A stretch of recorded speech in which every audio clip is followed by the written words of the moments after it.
Student Advisory Board. Welcome to the Dole Institute of Politics, and thank you for being with us. The Dole Institute Advisory Board is composed of KU students committed to the bipartisan mission of the Dole Institute. Members of the SAB receive opportunities to network with guests and preference when applying for internship assistance or for paid student positions at the Institute. If you are a student and would like to join, please contact us. The Dole Institute would like to hear from you. If you enjoyed this evening's program, please let us know by contacting us on Facebook, Twitter, or through our website email. Our past and future programs are available to watch on video on our website. We'd like to encourage each of you to consider becoming friends of the Dole Institute. Do so by returning the brochure on your chair at the end of tonight's program. Our friends help keep programs free and open and support archive research and our student activities.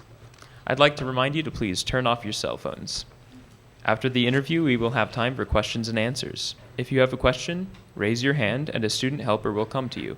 Please ask just one brief question. Hearing assistance is available, and we have a loop section at each program designated by a sign. If you have any questions about the loop, or if at any time during the program you have difficulty hearing, please alert one of our staff members or student volunteers here in the hall, and they can assist. And now, please welcome Jeff Severin, Director of the Center for Sustainability.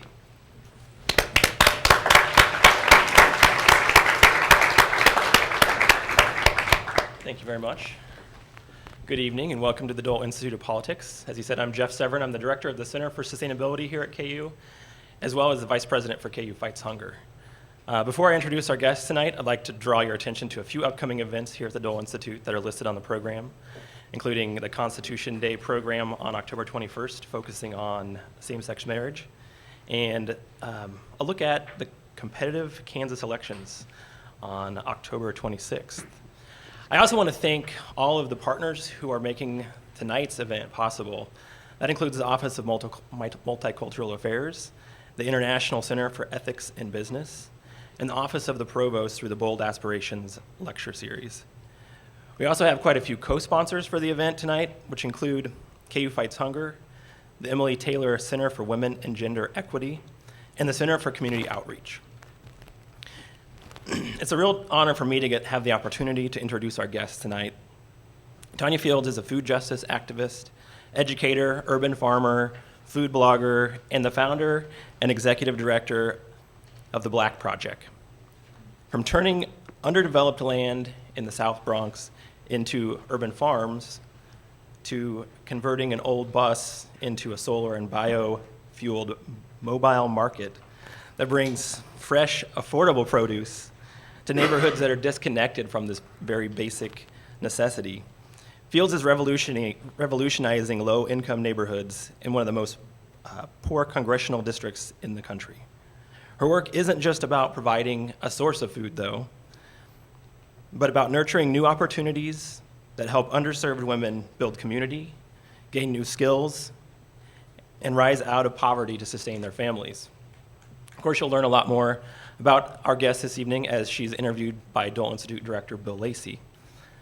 Fields is joining us all the way from Bronx, New York this week as part of KU's Hunger Awareness Month, and she's the keynote speaker for the KU Hunger Summit tomorrow. When I first learned about Tanya, I immediately knew we had to find a way to get her to Kansas. Although we have no shortage of farmable land in and around our community, and we face much different challenges than in the urban landscape of the Bronx, Tanya's efforts reflect the values of our partners here at KU and in the broader Lawrence community. Her message and her approach to social change build on Senator Dole's legacy of addressing hunger and poverty, and strongly align with the goals of our partners to create an inclusive campus community through diversity and social justice initiatives, to educate our students about entrepreneurship, business ethics, and corporate integrity, and to build healthy, resilient communities where everyone has access to the resources that they need to achieve a high quality of life without exceeding the capacity of our natural ecosystems. Personally, I am super excited to have her here with us this week. I've been really inspired learning more about her, and I'm sure over the next hour, you all will be very inspired as well. So please help me welcome to the Dole Institute and to the University of Kansas and the state of Kansas, Ms. Tanya Fields.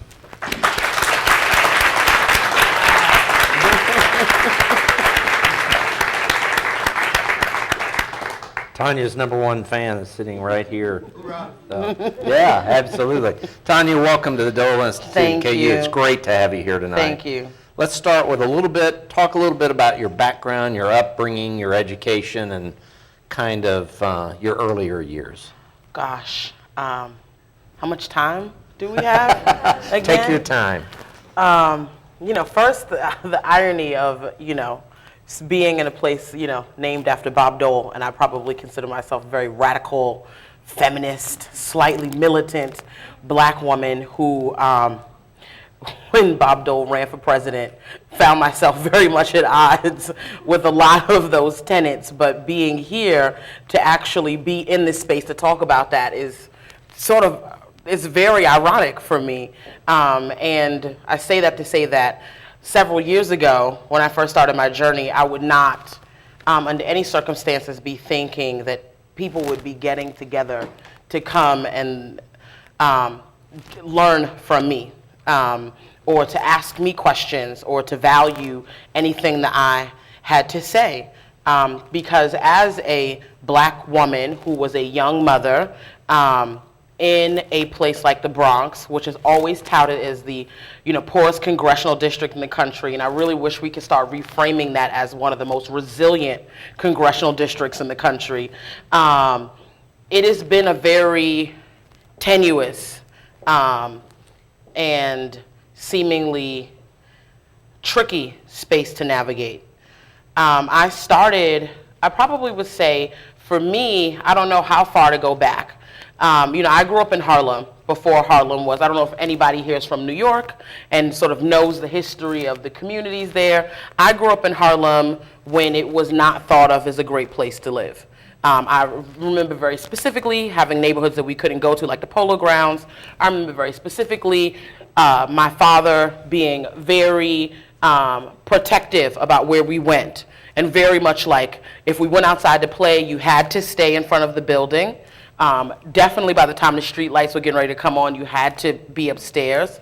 I remember being surrounded by these very consistent episodes of violence, and when they still did chalk outlines, all of that kind of stuff.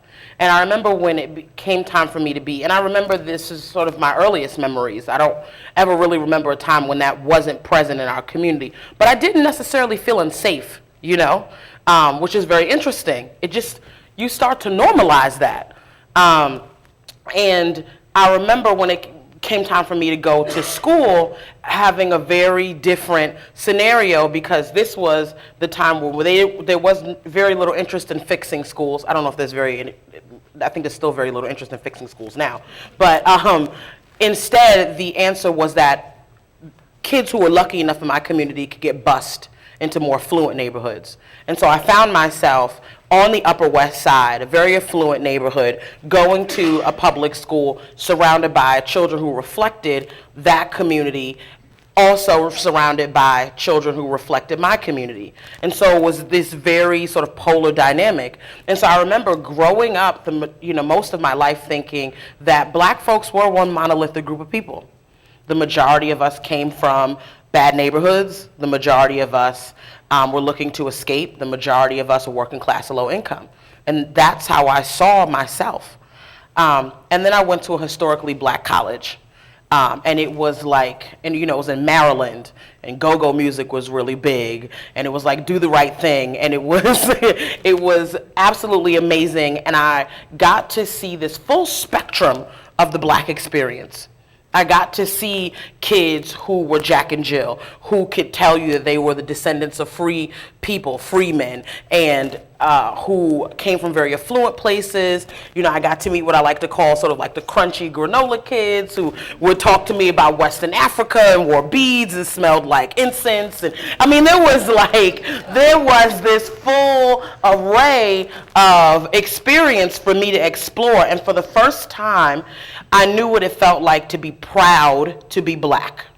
Right? I don't think I've ever remembered a time to be of being ashamed to be black, but I don't know if I ever remembered a time before that when it was, suddenly that whole say it loud, I'm black and I'm proud, those types of things is kind of rhetoric that I grew up around. My father had in the 70s had an African name, and was very much, by the time I was 11 knew what, Pan-Africanism was. And, when I was 12, I was ordered to read the autobiography of Malcolm X. Now, all of a sudden, at 18, 19 years old, this seemed very real to me. And then the next year, we couldn't afford school anymore. So I had to come back here not here to Kansas, but here to the Bronx. And I enrolled myself in school. I took $200 that my uncle had given me as a gift. I enrolled myself in school. I started working. And then the reality of this thing where it doesn't, sometimes you work really hard and you still don't get the things that you set out for. And that was very difficult for me to deal with. And then I took a semester off. I concentrated on working. I transferred to a school that I really wanted to be in. I became a business major. Within a semester, I realized that I did not want to learn how to sell things to people that they did not need, that they could not afford. I became a political science major, and then I got pregnant at 22. And it was it was the most life-altering experience I'd ever had. Here I was embarking in motherhood, and I really didn't, excuse my language, know my asshole from my elbow. And I was still trying to go to school full-time. I was still trying to work full-time.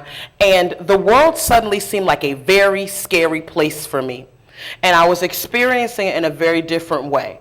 How was I going to feed my child? How would I be able to still navigate school? How would I feed myself? Am I going to continue to live at home? All of these different things. And then I was trying to get these answers as a young, unwed black mother. As we say in the hood, shit got real. It was very difficult. I found myself within the first 3 months of moving out of my household. I had this plan. I moved. I paid my security. I paid 3 months of rent in advance. I just got a job. I had this 3-month-old baby. I was like, okay, I can do this. This is not that hard. And then I lost my job. And then I got denied for unemployment benefits. And then within 2 months, I was getting, notices that I needed to go to housing court. And a month after that, I found myself in the welfare office. And this was, for my family, this sort of proud working class family that was headed by my father. He was a single parent. No one ever discouraged me, but I always sort of walked around feeling like I had disappointed my family, that I somehow was not achieving the dreams that they had set out for me. My father had really busted his butt to get me into this good school downtown. I went to Brooklyn Tech, which was one of the, big 3 science schools in New York City.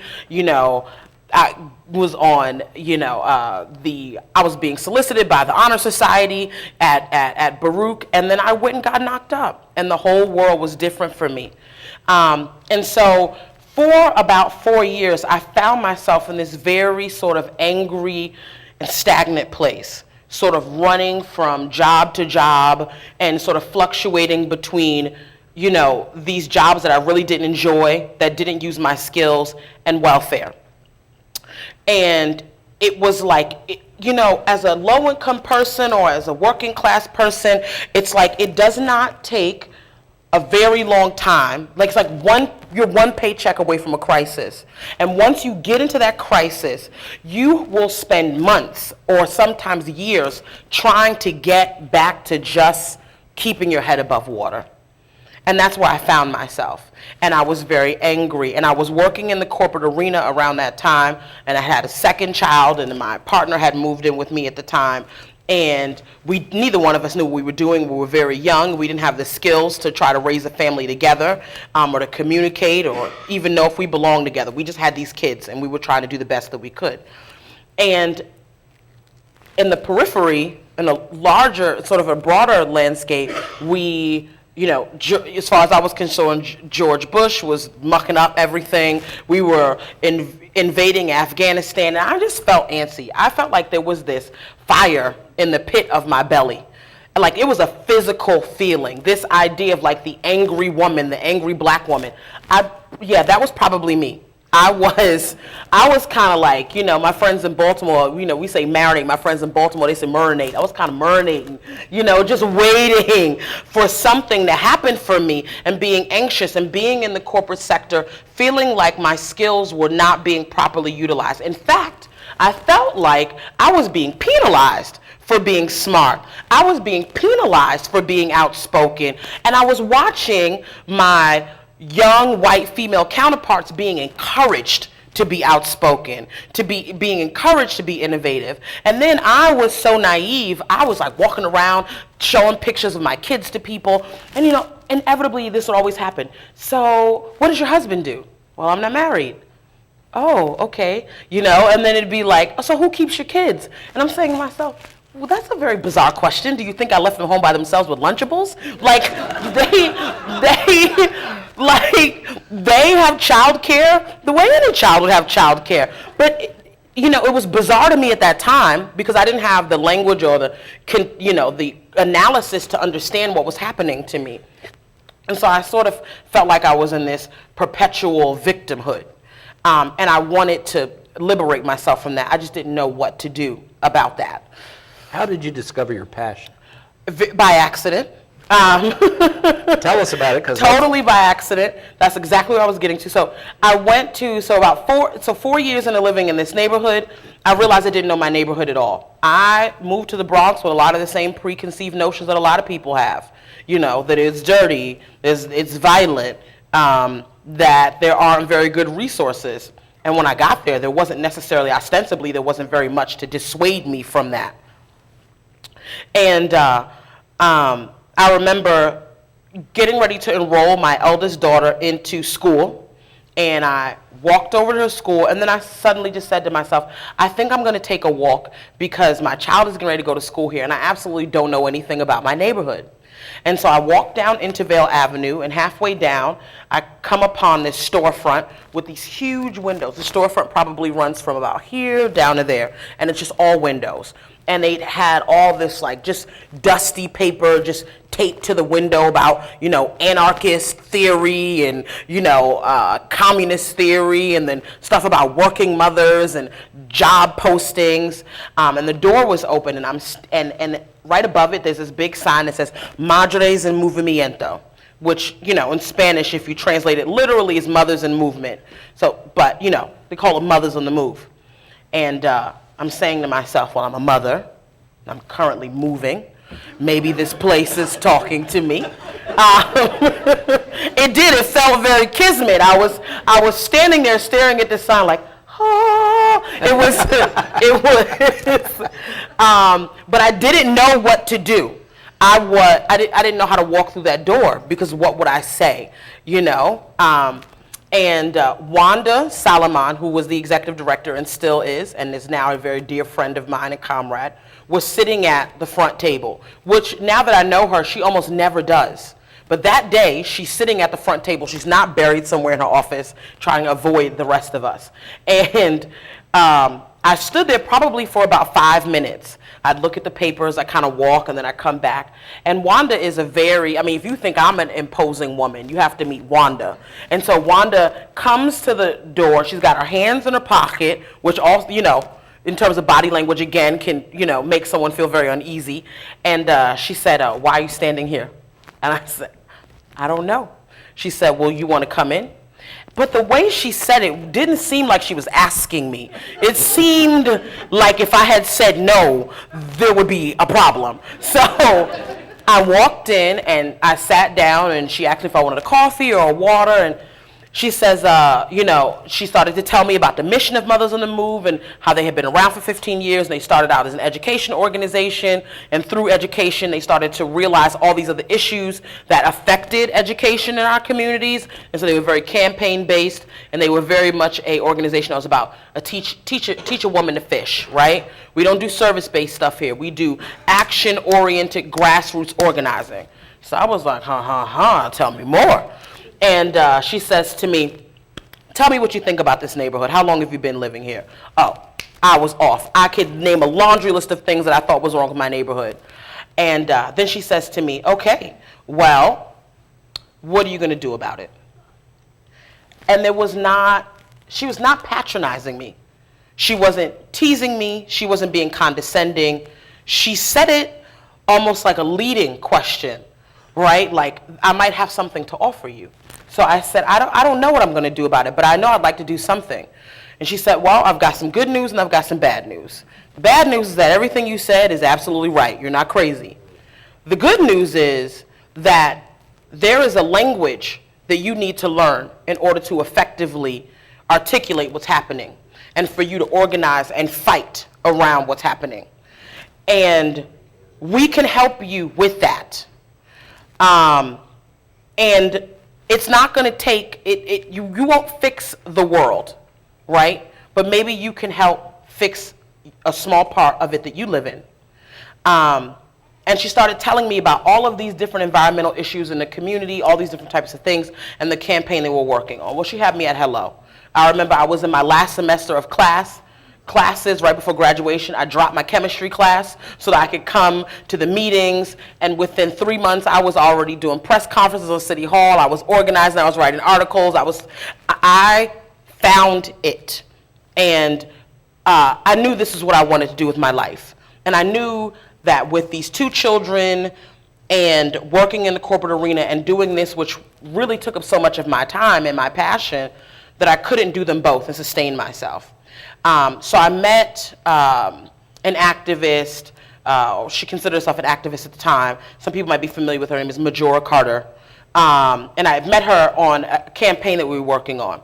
And I remember her walking into a room, and again, it was like one of those moments.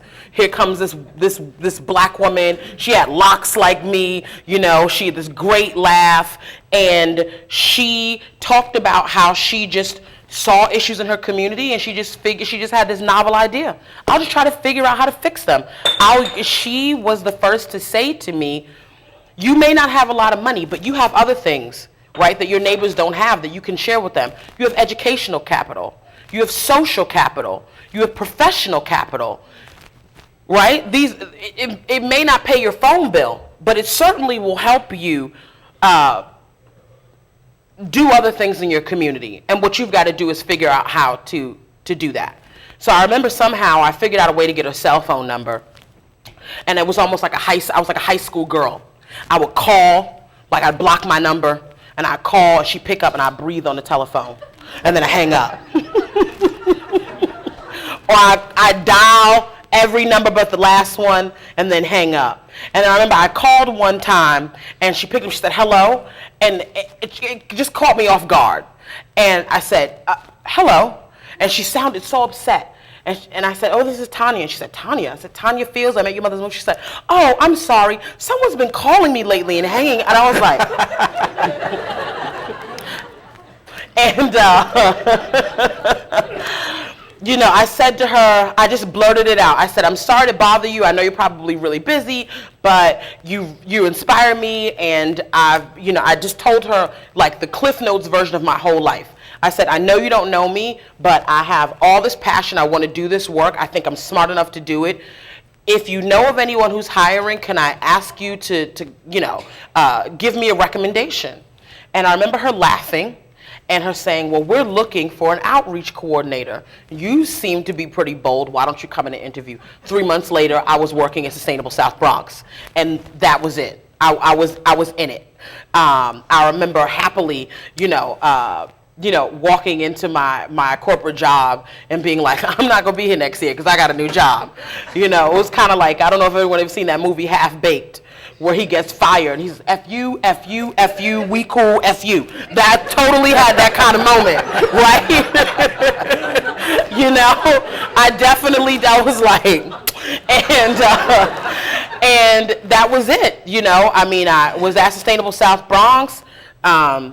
Was probably there for almost 2 years. Majora left, I followed her.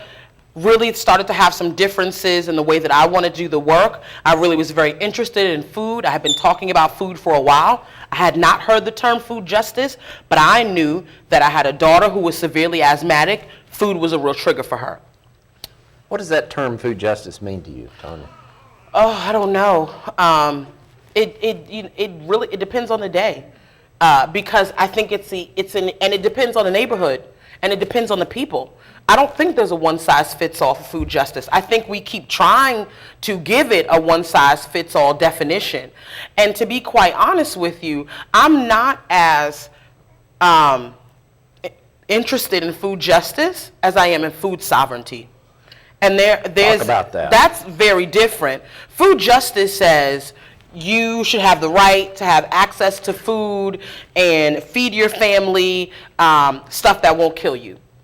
But food sovereignty, and it doesn't necessarily talk about where it comes from, who's producing it, who's getting paid to produce it, how it's going to change the landscape of the neighborhood. And there are many activists who will say that it does. And then I will say to them, well, then no, you're talking about food sovereignty. Right? Because if you want to talk about you talk about sovereign nations, sovereign neighborhoods, sovereign communities, right? You're talking about the ability to have autonomy, to have a say in what happens in wherever you live. So when you're talking about food sovereignty, you're talking about the ability to be able to produce, distribute, and consume food that is culturally relevant to you, that will enrich your community economically, will enrich the people in that community mentally, physically, spiritually, and that will put the health and the betterment of the people over the profit of the folks who have hijacked our food system. So that to me is food sovereignty in a nutshell. Okay. What are the principal factors that affect access to food? I think it's a lot of different stuff. I mean, you'll go into a room and there'll be lots of practitioners with alphabets behind their names, and they will say it's education. They will say it is affordability. Those are definitely two key factors, right? I sometimes go to farmers markets. I fed my children on food stamps for a very long time. I make my own money. I have 5 kids, and I still have to feed my children on food stamps. And I will go into a room, I will go to a farmer's market, and there'll be all of this beautifully, locally produced, gorgeous food. I will be looking at these heirloom tomatoes. They're calling my name. They're like, Tanya. And then I will look at the price, and they're like $8 a pound. And I can tell you, I don't care if Jesus himself harvested those tomatoes, I cannot get them. They're not affordable for me, right? So that's one issue. Now, I'm lucky enough that I have the means and the resources, and I know farmers, and my friend Ben works at a farmer's market, and whether I want to or not, he will show up at my house and just drop off produce. But many of the people in my community don't have those kind of relationships. And so, and then there's the education piece. How do I store what I have? I mean, I know better, and I will still open up a crisper, and there will be all kinds of very sad, wilted, badly decomposed produce in there. For me, it's like, great, we're going to throw this in a compost bin, or I'll take it over to, one of the urban farms that I know of. But for other people, they don't have that privilege. So that's garbage. That's food we can't eat. So instead, I'm going to buy things that are shelf stable, right?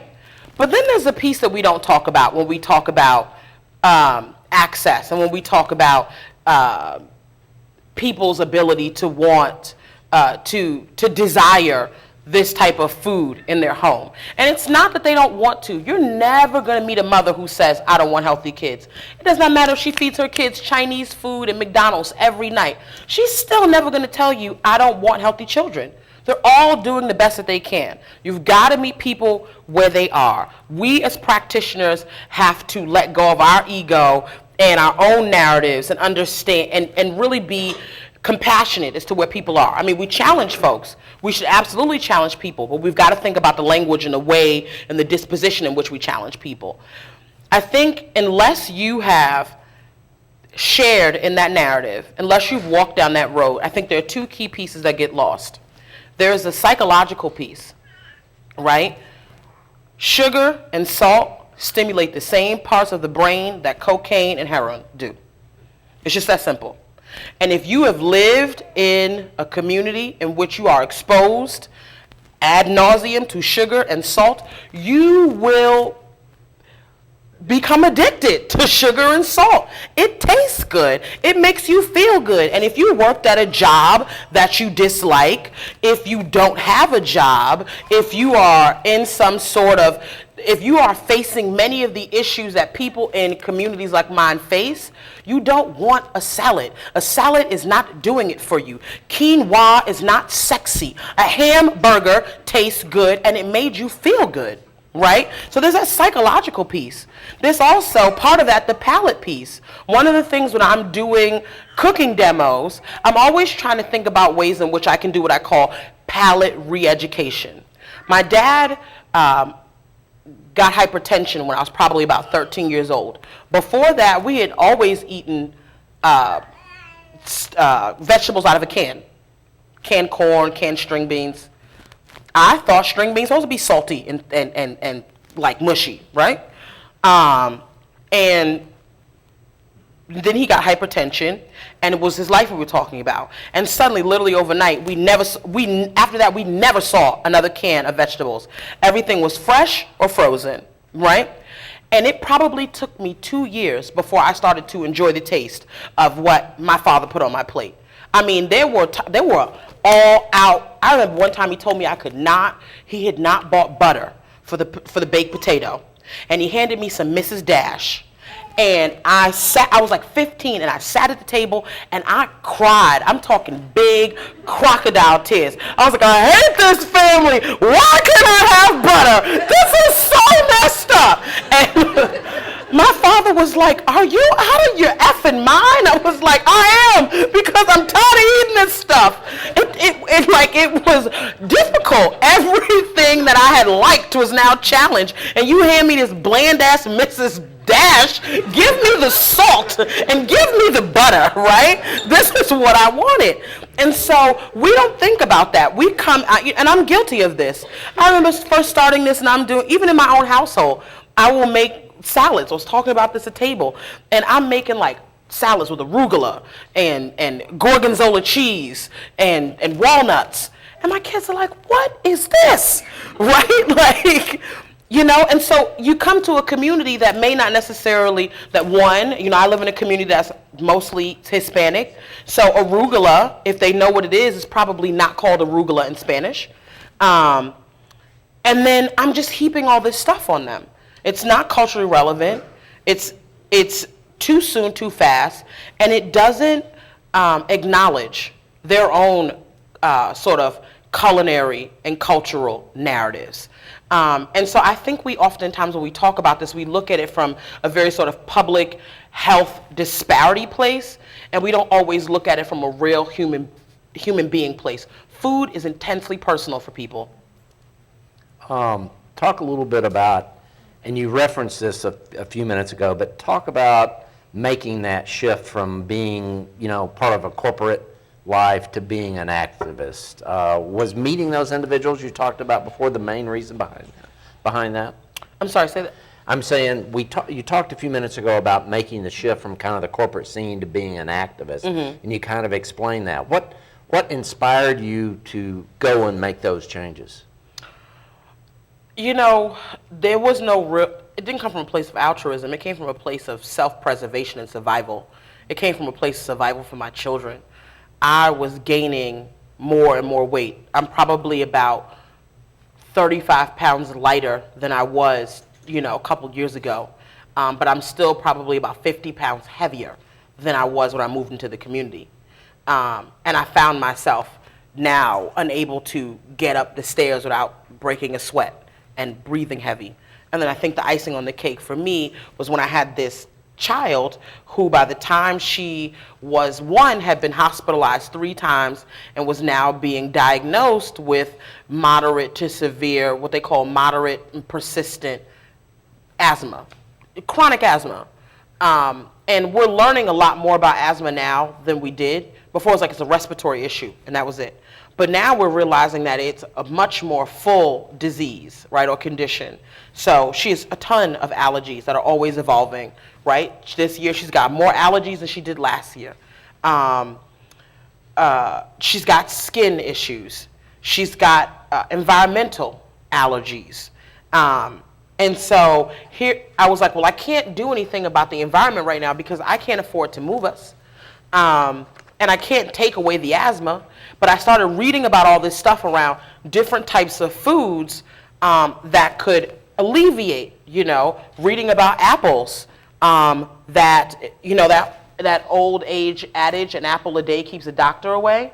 We think these things are cliche and stupid, and there's real knowledge in it. Well, I found out that for asthmatics, apples are anti-inflammatories, right? Asthma is an inflammatory disease. It's about the bronchial tubes and respiratory system being inflamed.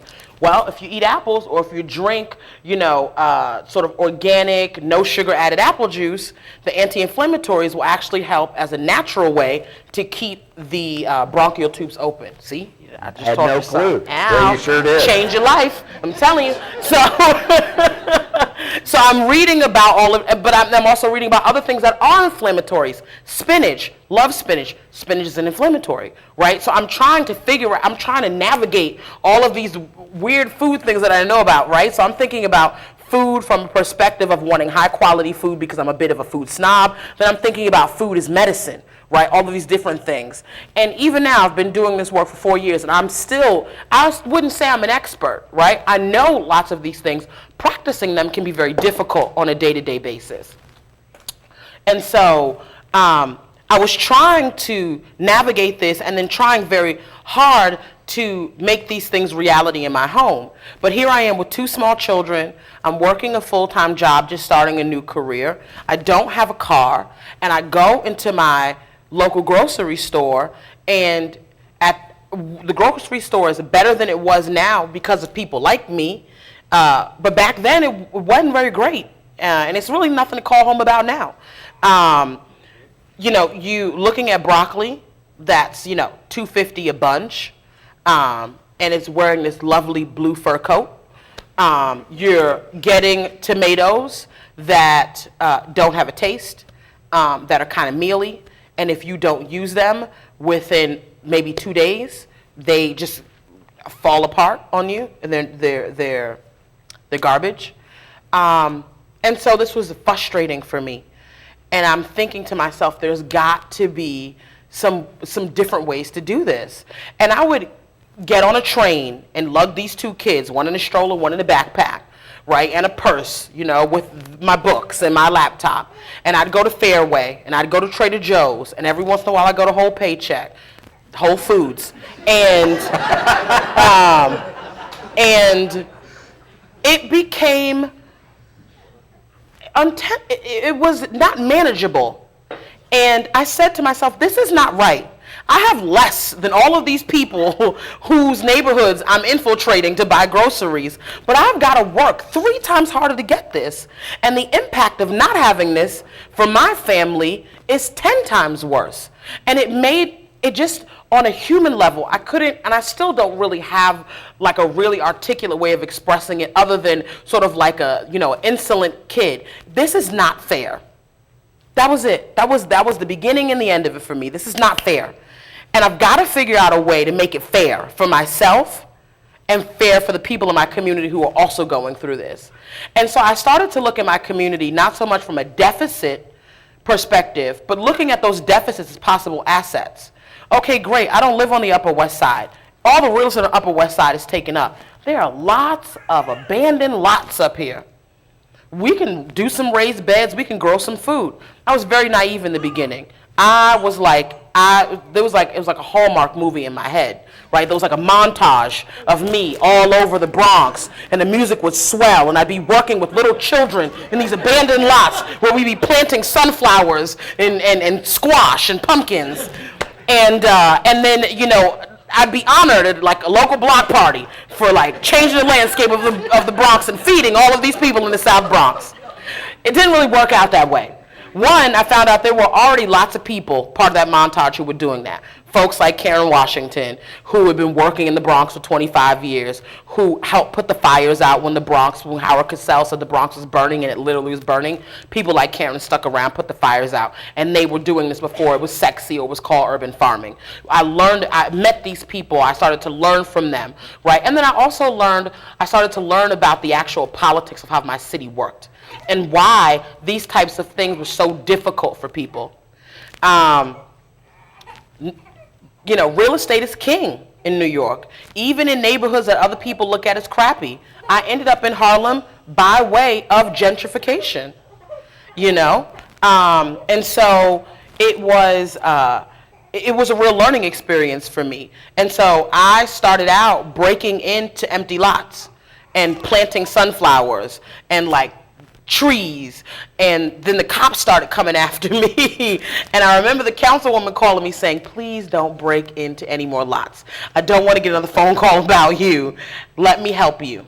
And then finally, after, 2014, I started doing guerrilla gardening in 2009, and just this past year, we were finally given access to a 4,500 square foot lot to start the Libertad Urban Farm. And so it took me 5 years. I was pregnant with a whole other child, two children ago or something, And, but it really made me appreciate the struggle. And there was a real sense of accomplishment when that happened. Because I remember when we had broken into a piece of underdeveloped parks property across the street from me, and we were planting sunflowers and all this other kind of stuff. And I remember, I live in a neighborhood they call my block is hot. I don't know how many people know what that means. People say my block is hot. I know, it's a room full of white folks. I know y'all don't know. So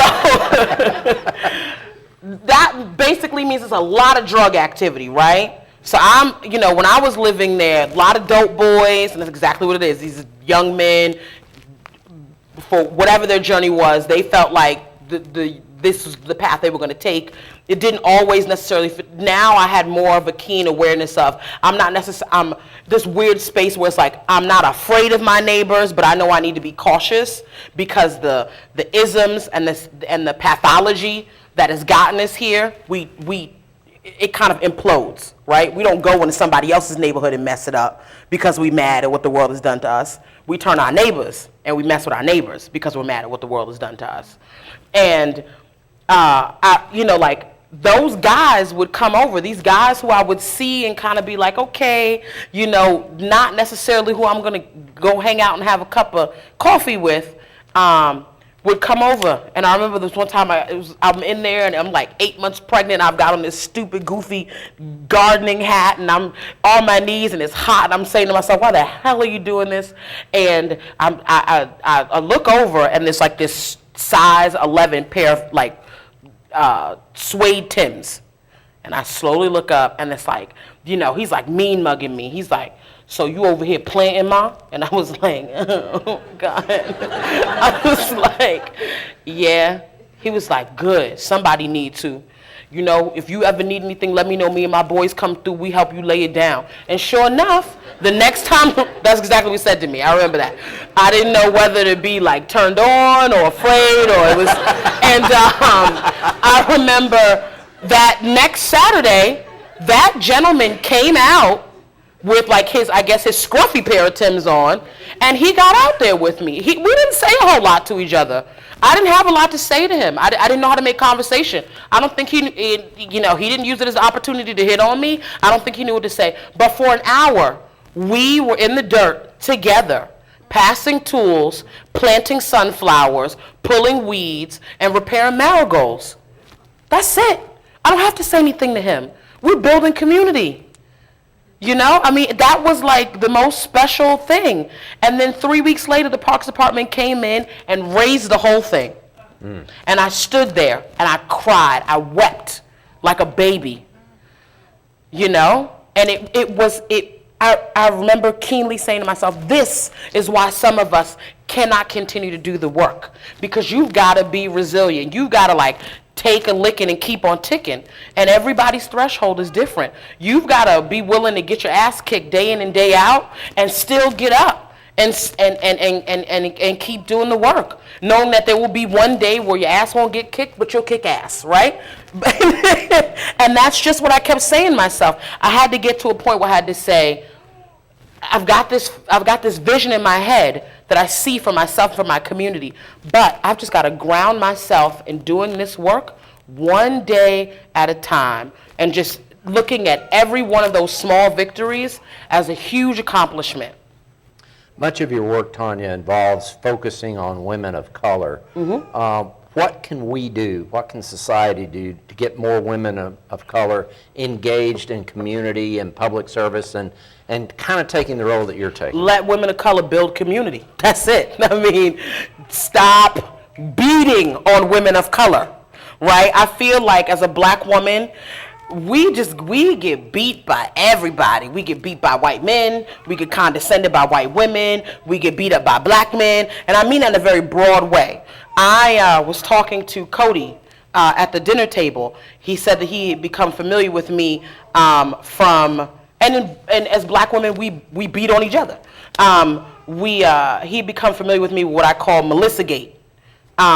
Which was, I had gone to this Bell Hooks and Melissa Harris Perry talk at Parsons, very private school in New York with a big endowment.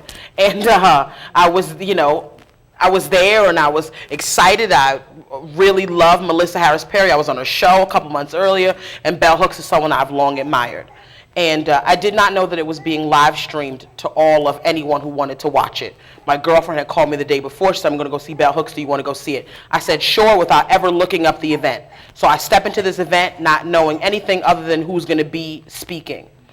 And it was this, it was like church for black women. It was like the room was radiating. You could feel it. It was like magical. And I just got the Holy Ghost. And I was going through a very difficult time at that time. I was pregnant with my 5th child.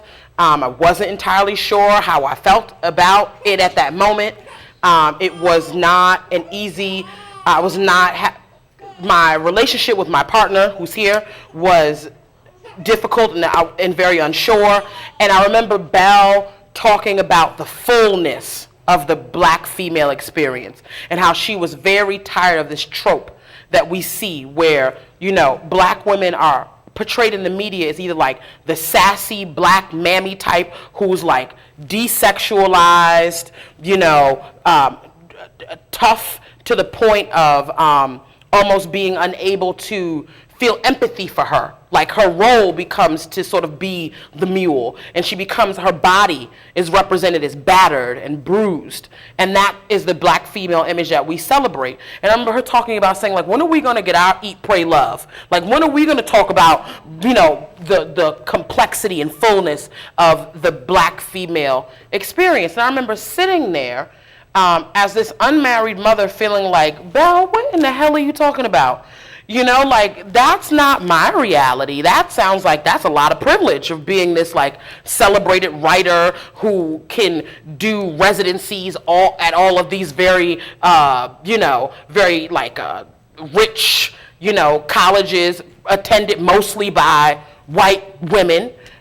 Because in my community, as a single, because single comes with a lot of connotation. As an unwed black mother of children who have multiple fathers, I get my ass kicked every day when I open my mouth to tell that to other black women. We don't even see ourselves in that fullness yet. We've got to do a lot of work before we get there. So I stood up and I said basically that. I said, I would love to see that happen, but this is my reality. And then I remember leaving, because there was not very good reception in that space. When I left, it was my whole phone had blowed up. I remember seeing these Facebook messages that were Tanya's a hood rat. And then it was she's a welfare queen looking for a handout. And she wants people to feel sorry for her. And then other people being good job, Tanya. And I'm actually going, what? How did all these people in that room get my Facebook name, right? And then it hit and then someone had tagged me in a comment that was I was watching the live stream, and I said, oh shit, right? If I had known that it was being live streamed, I would have never said that. I'll be honest with you. If I had known it was being live streamed, I would have never shared that way because it was too intimate, it was too vulnerable, and I wasn't ready for the world to see me in that light. And it is something that I've not been able to, it's over a year later, and it still comes up, and it's still something that's very difficult for me to deal with. It's still very public. And it is, I don't even remember what your original question was now, but, it is still something that I'm very much trying to navigate, that space of being visible and asserting yourself as one of many leaders who are working to make this world better. I remember what the question is.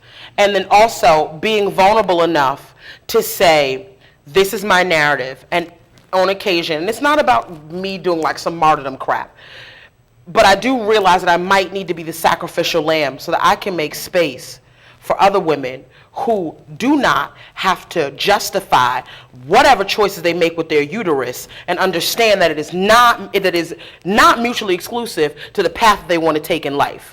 I'm sorry, I am not going to apologize anymore for who I chose to have children with, how I choose to feed those kids so long as they are fed and healthy, and, who I choose to marry or not marry. I exist. I am relevant because I exist. My children are relevant and worthy because I exist, and I want to change my community. There is nothing else that anybody else needs to know about me. Stay the hell out of my uterus. And so I want to make sure that I can create a place for other women that way. Women of color, all kinds of women of color, take public floggings. I mean that literally, and sort of, and sort of being hyperbolic. We're seeing this from women who are literally getting together and creating gangs in India to keep themselves from being raped because they have no protection of the law, down to women here having to figure out how they're going to feed their kids because we're cutting billions of dollars out of the food stamp program, which the largest demographic on that program are kids. How do we reconcile with that as a country? How do we say that the children are our future, but we ain't going to feed y'all? I don't understand that. I have one last question, then I'm going to open it up to the audience Q&A. But I just wanted to know if you had what kind of your future plans were. Do you want to announce for mayor of New York tonight or anything? They ain't ready for me, honey. I'm telling you, they not. I would run just so I could piss people off and start the conversation, but I know I'd never win. I right now am working my first priority is we've got this beautiful baby that we just welcomed into the world, and I had her, and then a week and a half later I went back to work to plan this summit to celebrate radical women creating resilient communities. So if people want to check that out, it's all of these amazing women from all over the country talking about the work they're doing and their narratives as women of color. Is there a website? It is, if you go to my Facebook page, if you go to facebook.com/BLKPROJEK, and scroll down, you'll see the link to the live stream that was recorded, and so people can look at it after it happened. And then, I worked like a dog for 5 weeks, and then I realized, I have this kid that I should probably get to know and take my time and nurture and take care of myself, which is always this continual thing. So my first priority is really just taking care of myself. I'm borderline hypertensive, right? My dad has hypertension. He developed it about 35. I'm 34, and I'm sitting right on the cusp. So it's about me understanding I can't take care of the community if I don't take care of myself. And then the other piece is that we've got this bus, and it's been like a 3-year-long journey, and we just keep making incremental steps. We got the bus, and we kind of dipped and dabbled around, bringing food to people. And then the farmers who own that bus allowed me to basically have a long-term borrowing of that bus that we're now currently trying to buy. We did an Indiegogo last year. We're gearing up to do another Indiegogo this year. Probably will be launched sometime later this week, where we're going to raise $20,000. We raised $14,000 last year, and what that did was that renovated the the engine so that it now runs on used vegetable oil. So not just biodiesel that you can go get from the gas station, but I'm talking about like I can go to a restaurant, get the used vegetable oil, filter it, and put it in the gas tank of our bus, and that's what it runs on. So that's like upcycling. That's not even recycling, it's like upcycling. We're taking something that is looked at as trash, and we're now using it as something that has, positive value. It repainted the bus beautifully. We worked with an amazing, I like to call her an artivist. She's done lots of different murals in the Bronx and all around the city, always talking about environmentalism and, feminism and radical womanhood. And so she painted our bus, and it's gorgeous. We were able to get a grant from Green Mountain Energy, and that put solar panels on the bus. We did a pilot run, about 4 months, of a buying club, as well as going out into the neighborhood. We worked with farmers and organizations that aggregate from farmers. So they're pulling from different farmers, and then we work with them, like Corbin Hill Farm, Whole Share. And we just basically take it to the street. Again, me getting in trouble because I was like, permits, kids. About your permits. I'm trying to feed the community, right? And the Department of Health and Mental Hygiene was like, keep playing around. We're going to take that bus. So I had to be like, okay, wait a second. But we would go out into the community and, donation-based. People could come and donate and get these organic products. And I wouldn't say that we were successful in the sense of I was operating in the black. I operated in the red. I still owe people money. But we were successful in the sense of somebody would come and we'd give away apples if they donated $5 or more. And then that lady would come back 2 hours later when she got off of work with 3 other people from her job and be like, I told you this lady was over here giving out organic apples. I told you she sold cage-free eggs. We were successful in the fact that the New York Times called and said, we heard about your bus, let us write a story about you. It was successful in the fact that, for once, people were really interested in this story of, even if it was maybe romanticized, of this woman pulling herself up by her bootstraps to feed her community. And so there was success in that way. So now we've got to work on getting our permits. We want to really sort of operate in a much more business-minded way because it is incorporated as an LLC. So, getting a business plan, working with some consultants to, put together P&Ls. I just learned what that meant. Profits and losses, all right, and hire a real crew, because I was out there in the dead of winter, heavily pregnant, trying to, shill this stuff, and gut the inside of the bus so that it is an actual market, so that we have the refrigeration, so that we can offer the things that the community really wants. I have a lot of friends who are vegan. They very much want to, I get it, that's their thing. But I live in a community where people are from Puerto Rico, they're from Mexico, and they love their pork. They want the chorizo, they want the beef, they want the potatoes, they want the dairy. And I think that if we can make sure that we are talking about that within the context of balance, in a balanced way, if we can present them with alternatives that are affordable. So you're going to have dairy, let me offer you organic dairy. But in my local supermarket, when they do offer organic dairy, it's almost $7 for a half a gallon of milk. Again, Jesus could have milked that cow. We're not paying $7 for a half a gallon of milk. It will not happen, right?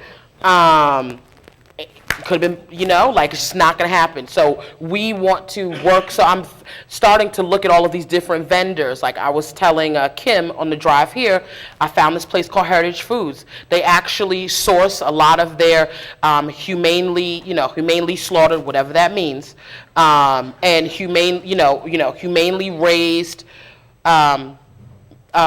meat from places like Kansas, from these local farmers who are doing heritage turkeys. They're doing, non-CAFO, free range pork. They're doing grass-fed beef. And wholesale, I'm talking about selling these thick chops for $5 a chop. and taking food stamps. Well, the community is interested in that. So if I can get you through the door with that, now I can talk to you about butternut squash. Now I can talk to you about spaghetti squash. Now I can give you a salad with arugula, and you might just taste it because I just sold you, something that you wanted. We've got to meet people where they are. So we're working very hard on that. And the other thing that we're working on, because we're talking about trying to create economic development. I am not all wanting to do this from this place of seeing people on food stamps for 15,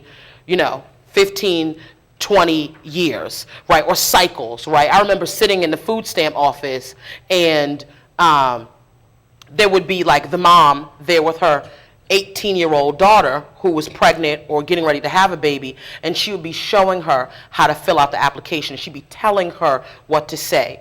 And for me, that was kind of tragic, because it was a cycle of dependency that we saw continued. And here was this mother and daughter was essentially a rite of passage in a place that offered them no dignity and no integrity.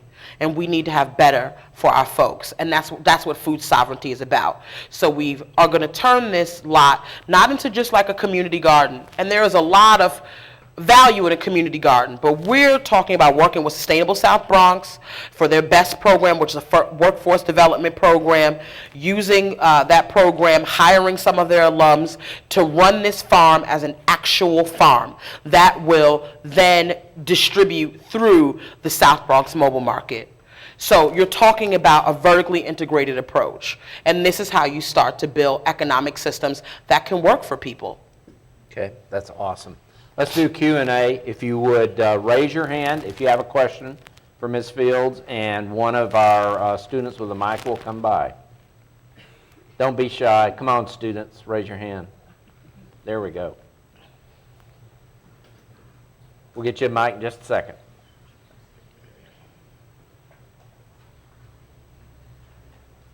Oh, gosh, sorry. Hi. Oh, gosh. I was kind of curious about how you fundraise, because you mentioned fundraising, and I'm trying to do the same for a student organization I work in. Mm-hmm. Could you give some examples of how you did that? How I fundraise? Yeah. Oh, I made people like me. I'm going to be very honest with you. I remember there was something that, Majora and I have a very tenuous relationship now. I'll be very honest and open about that, because I don't want to, I'm all about transparency. But she did teach me a lot in the time that I worked with her. And one of the things that she said to me when I asked her about how she got started as someone who didn't necessarily come to the table, tapped into some sort of environmental alumni network or something like that, who wasn't, who didn't graduate school with an environmental science degree or master's in like earth sciences. And she said, when you're first starting out, you are not just building your organization or your company, you are branding yourself. People will fund you if they believe that you can do it. I hear my child hollering. And so that's really what I stood on. Now, I'm not saying go out there and be empty and superficial, right? I put a lot of effort into presenting myself well, as you can all tell. I put a lot of effort into speaking well, but I also put a lot of effort into knowing what the hell I'm talking about. I put a lot of effort into respecting the people who are doing this work. I put a lot of effort into knowing that I do not know everything, and sometimes I need to be quiet and listen and to take cues from other people, right? I also understand I don't always have to be the center of attention, right? But fundraising, like with anything, it's about building relationships, right? I've quickly learned that what you don't know, you can find somebody to help you who does know it, right? But if you don't even know the people who know, you're SOL, right? So building relationships is really key. Fundraising is difficult in terms of who's going to give you money. Student organizations, startup organizations, is like Darwinism out there. It is definitely like dog eat dog. It can get really crazy. And you will, you'll get like a lot of the backbiting, all that kind of stuff. Everybody, there are very few foundations that give significant pots of money to startup groups and to student organizations outside of maybe your school community. And so you'll find that a lot of times there can be this crab in a barrel mentality. I've found that some of the ways that I've been able to best fundraise is by attaching myself, and you have to be very careful about it. You have to have a practice around it and be very clear. But attaching yourself to a larger organization that already has a history, that has some real wins, and that has a program or wants to create a program that is in line with what you are already doing. That is when I found that I was able to make better inroads. But I'm not a fundraising guru. I'm still like scraping some coins together and bartering and like robbing Peter to pay Paul and then waiting around the corner for Peter to come so I can rob him again. Like, you have to be really resourceful, and it takes a little while. And it's very difficult to get those things funded. And sometimes, and I don't know, 5 years from now, y'all might read about me working for some other place somewhere else, because, it may just get to a point where, it's not, the dollars don't make sense. But, I'm giving it, a good try now, and I'm having some success. Getting press always works. I mean, I've probably gotten at least 3 or 4 donations for a couple $1,000s because somebody read or saw something that I did. And so it doesn't necessarily have to be you who's doing the press, but, part of also building a successful organization that always, when you're doing this stuff, it's always about fundraising. It's always about fundraising. I'm always thinking about fundraising. I came here, I was on this plane, I was like, how can I turn this into fundraising? Like, I'm not going to lie to you. Like, that's part of the rat race of running a nonprofit or being a part of a nonprofit. It's like, how are you going to chase down the money? You are a hustler. And so part of that is also just like getting a team, and sometimes I have a team and sometimes I don't, but like learning how to utilize people's assets. So if you know that you're not necessarily a great public speaker, but you've got a volunteer or a member, that was why Mothers on the Move was so great, because they were able to use members who had those great skill sets, as opposed to Wanda being like, I'm the executive director, I'm gonna do it, right? Like the urban farm, I say I'm an urban farmer. I'm using a lot of latitude there. I don't really have a green thumb. It's more like mustard. Like, I will go into a farm and pick up a shovel and do something, but probably calling me a farmer is a bit much. But I have a volunteer who's been working with me for well over a year, who is all about it, who is taking this on as like her project. She interfaces with all the city agencies. She got all the equipment. She goes in there, she does this work, she reports back to me, she asks me for what she needs, and that's how we get it done. And so I don't feel sorry about using her skills. She's getting something out of it, and I'm getting something out of it, and we're both building community, and we feel very happy about that at the end of the day. If somebody here wants to give, how do they give? You can find us on Facebook, or you can find our website. We're transitioning our domain. It's theblackproject.org, which is the BLKPROJEK.org. But if you go to that, because we're transitioning the domain, it's a little weird. So it's theblackproject.squarespace.com. And there is right there on the front page, boom, as soon as you open it, help build community. Give me your money so that we can put food in our community. It is very easy. You click on that link and you can donate through our PayPal. Okay, great. I have a question here. First of all, I'm a mother, and I've had to be on food stamps before, and I've been very active in my community, and I just want to applaud you for all that you've done, because I know how much work that is. And I would like to ask you, you talked about affordability being really important to be able to have people kind of implement these, the better food into their family life. Mm. And I'm just curious if your movement, or if there's any initiative in your area to allow food stamps to be spent in farmers markets or in co-ops or CSAs, or even within your bus. New York, we've always got a lot that we could be doing better. But one thing I will say about New York is that because there's so many people in it, folks, when they want something, will give the bureaucracy hell. And they will make inroads. So there are tons of co-ops that take food stamps. Flatbush Co-op, which is one of my favorite, takes food stamps. Park Slope Co-op, which everybody knows about because it's probably one of the most famous co-ops, takes food stamps. Farmers markets all take food stamps, and they even have an initiative in many of them that if you, for like there's tokens, so it's a little weird. It's not like you can go to each farmer and swipe your card. It's the market itself that's sort of taking it. So you go, you say, I want $20 in tokens, you give them your SNAP card, and they're gonna give you these little tokens in different denominations, a $5, a $1, and then that's, and then you give those to the farmer, and then at the end of the market, the farmer cashes out.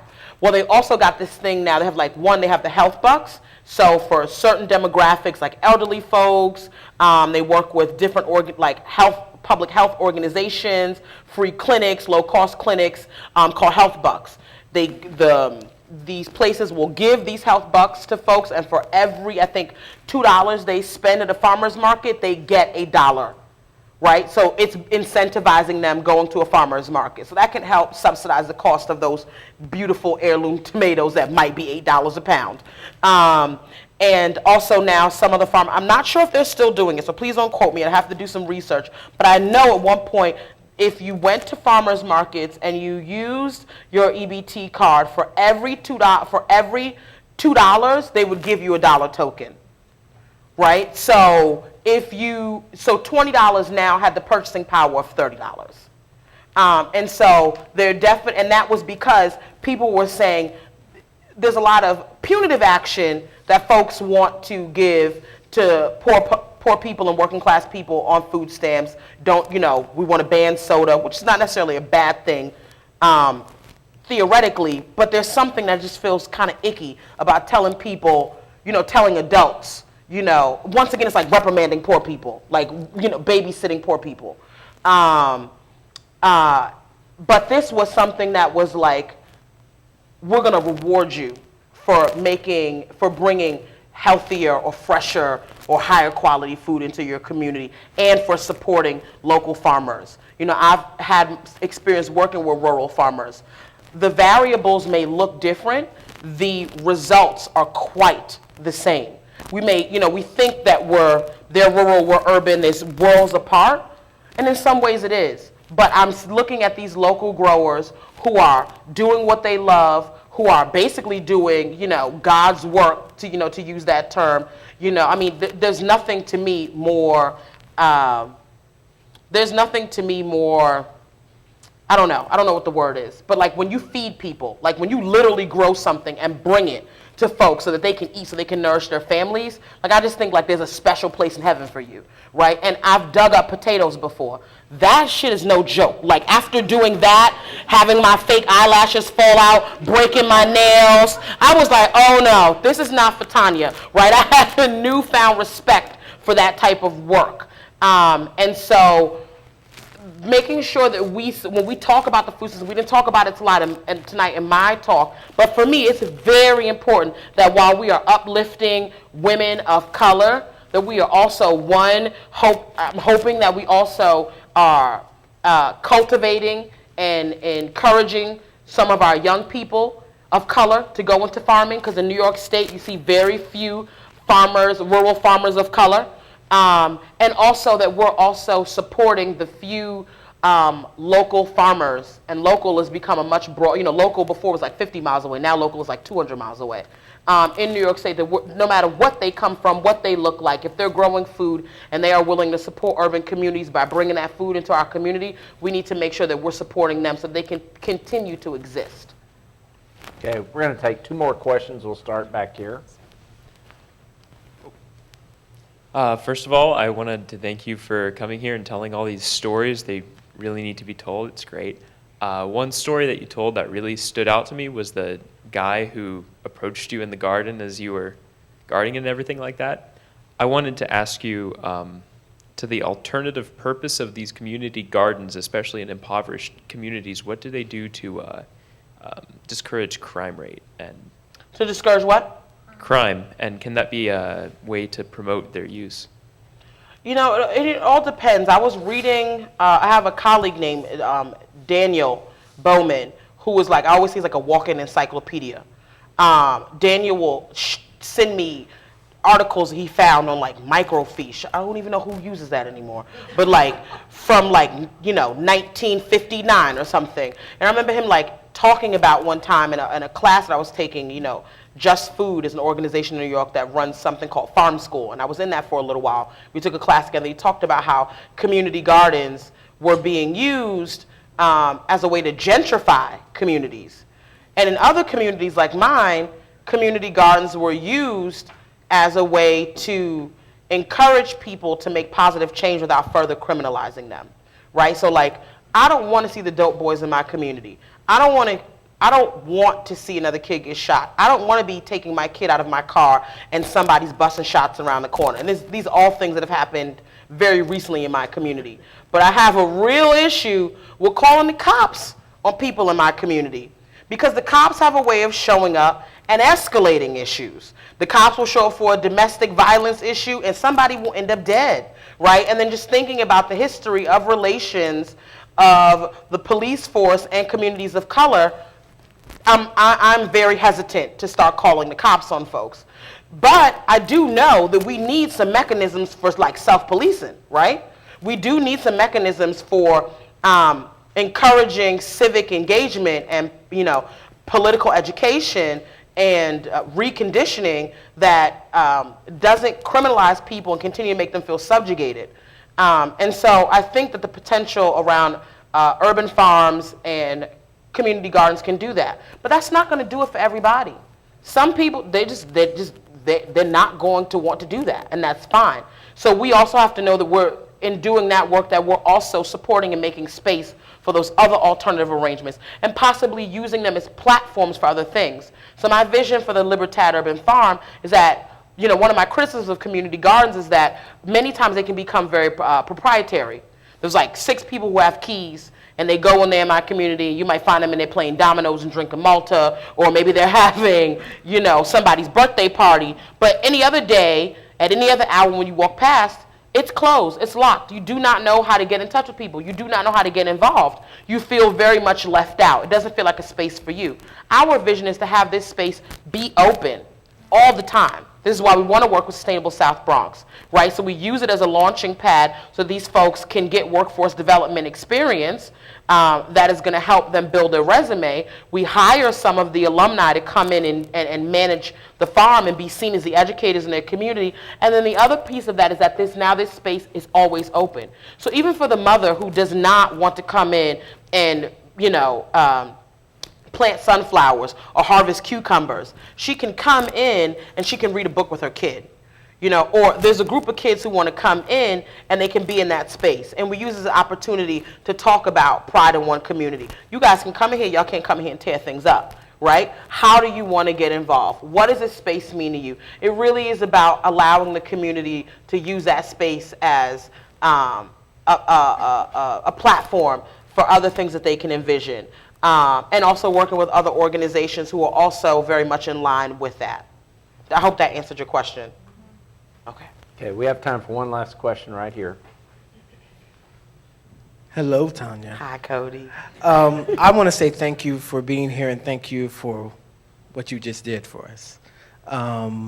You mentioned practicing resiliency or being resilient and how important that is, and the closing of doors and still getting up and doing the work. And I wonder, how do you practice self-care? Clumsily. I don't know if I have a practice around it. One day I might, some days I don't. Wesley will tell you, I'm a crier. Wesley's not a crier. And my crying sometimes upsets him. Why are you crying? Why? I don't know, because there's a boot on the car and this grant proposal is due, and his thing is like, those tears won't fix any of that stuff. And over time, he's gotten softer about it, like, well, you go ahead and woo, woo, woo, you cry, here's a hug, I'm gonna leave because you're making me uncomfortable, but at some point, those tears won't fix this issue, right? You will have to regather yourself. And I realized I was spending, I mean, when I first started this, I was like an open wound. I literally, people would talk to me about something and it would trigger, just the smallest thing would trigger something. And I would be crying. And it was a lot. It was a lot for me. It was exhausting. It was a lot for the people I was in the room with. Have you ever been in the room with someone who started crying just inappropriately? You like... You all right? You want a tissue? Right? You don't know what to do. You don't want to, it's uncomfortable. It's socially, it's just kind of like it's a taboo, you don't do it. And I started realizing, so, I mean, that's how the Black Project first started. I started doing Mommy and Me yoga classes because I was this young mom, 23 years old with 2 kids, 23 years old with 2 kids, and I'll be very honest with you, there were days where I felt so overwhelmed. I remember one time the lights had gotten cut out the day before my final, and I've got this brand new baby, and now I can't print out my final, even finish it, because I can't cut the computer on. So I run this long extension cord. I live on the first floor, and the laundry room is around the corner. And I ran this long extension cord, like under my door to the laundry room, and steal electricity to finish my final. And then you talk about that kind of stress with this kid who's 3 or 4, who doesn't, she doesn't have context clues. Ma. She falls out, she starts crying. There were days where I felt like I wanted to shake her. There were days I felt like I wanted to hurt my child. And there are people, now for me, I had the wherewithal and the education to know I'm going to go in the bathroom and I'm going to close the door and I'm going to run the water and I'm going to scream because I'm not going to hurt my kid, right? But in my community, sometimes there are people who don't have that level of education. They don't have that level of support. My parents came and got my children twice a month, 3 times a month, right? I was still able to have somewhat of a life at 23, 24, 25 years old. Sometimes that doesn't happen. And then we have people who hurt their children. And so I wanted to create a space where we could bring our kids in that space, have them overseen and nurtured and exposed to something that wasn't in our community, and also come together in community and solidarity as mothers to nourish one another and to replenish one another. So I started with just that.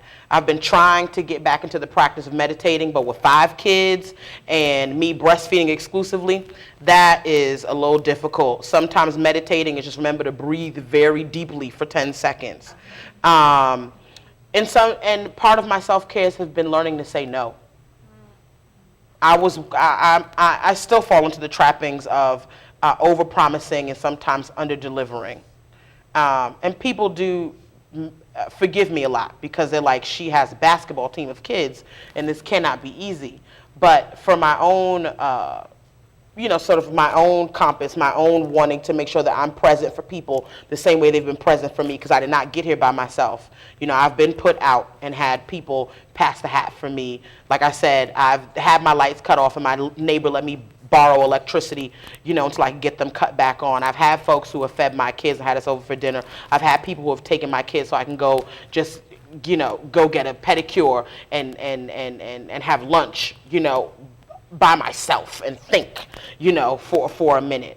I've had professors who have been like, don't worry about that final. You are living real life, right? I've had that. There have been times I've gotten B's in classes because my professor was like, I don't know how you're doing this and getting here 8:30 every morning. So you didn't give your final in, but you're smart and you are sticking to it. And you are teaching these kids something that I cannot teach them as their peer. And so I always just think about making, understanding that and wanting to be present for people in that same way. And so learning that sometimes I have to be really honest and say I can't be present, and it wouldn't be fair to tell you that I could be. I have to sometimes say no to things because they aren't right for me and I don't have the capacity to do them. I've had to also say it's okay for me to dream big, but act practically, right? And so those are some of the ways that I've sort of learned to be resilient. And being forgiving, realizing that I'm not going to be able to do it all. And sometimes the goal is not to, raise $1 million in a year. Sometimes the goal is to be able to do this work that I love and still be able to go to the parent-teachers conference or be the vice president of the Parents Association like I was last year. Tanya, thanks so much for your inspirational story tonight.